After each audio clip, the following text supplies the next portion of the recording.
Kita beralih ke Kabupaten Indragiri Hilir, Saudara. Diskusi dengan masyarakat Kecamatan Reteh, pejabat Bupati Indragiri Hilir Herman sampaikan pihaknya mengupayakan petani Indragiri Hilir dapat bantuan alat dan mesin pertanian atau Alsintan.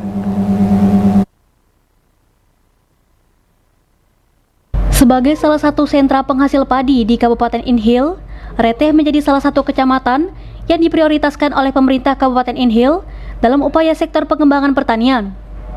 Hal tersebut disampaikan PJ Bupati Inhil Herman saat melakukan kunjungan kerja di Kecamatan Reteh bersama Dandim 0314 Inhil.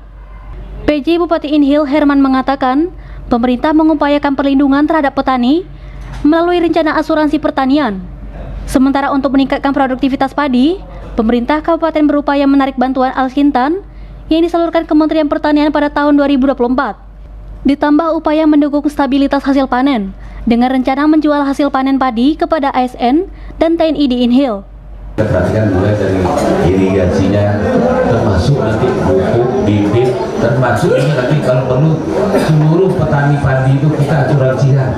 Karena asuransi itu harga di pusat, 80% ditanggung oleh pemerintah pusat, 20% oleh pemerintah kabupaten.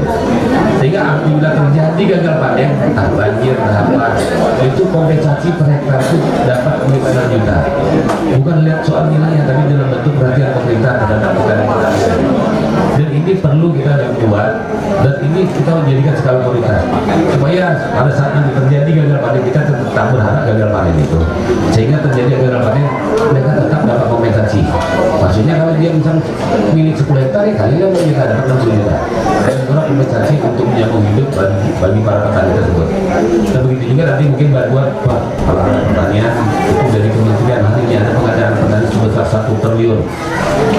Jadi kalau pengadaan 1 triliun Indonesia ini masa ini tidak dapat sama sekali, kan ada aneh juga. Karena di Riau ini 30% dari petani itu ada di Indonesia dari 12 kabupaten kota. Jadi ini perlu kita perhatikan dan ini kita jamin termasuk untuk stabilitas harganya. Jangan sampai pada saat panen nanti datang tengulak harganya murah. Makanya kami akan share berapa kebutuhan lokalmu. Sisanya kalau bisa beras itu nanti dibawa kantor bupati semuanya kalau masih ada sisa. Kita wajibkan untuk pegawai ini. Kalau masih ada sisa juga kita wajibkan nanti TNI sama Polri juga wajib beli. Nah kalau masih ada sisa kita berdayakanlah. Misalnya seperti bank-bank yang ada operasi yang termasuk seluruh perusahaan yang beroperasi di ini. Kita perlu ini. Kita kalau di samping ada program CSR, mereka perlu juga menjaga stabilitas harga yang dihasilkan oleh masyarakat kita sendiri. Sementara dalam silaturahmi tersebut, PJ Bupati Inhil juga memaparkan sejumlah rencana pembangunan daerah lainnya seperti percepatan pembangunan infrastruktur, upaya memaksimalkan potensi ekspor kelapa, dan diskusi pendidikan PAUD. Denny Arizal melaporkan.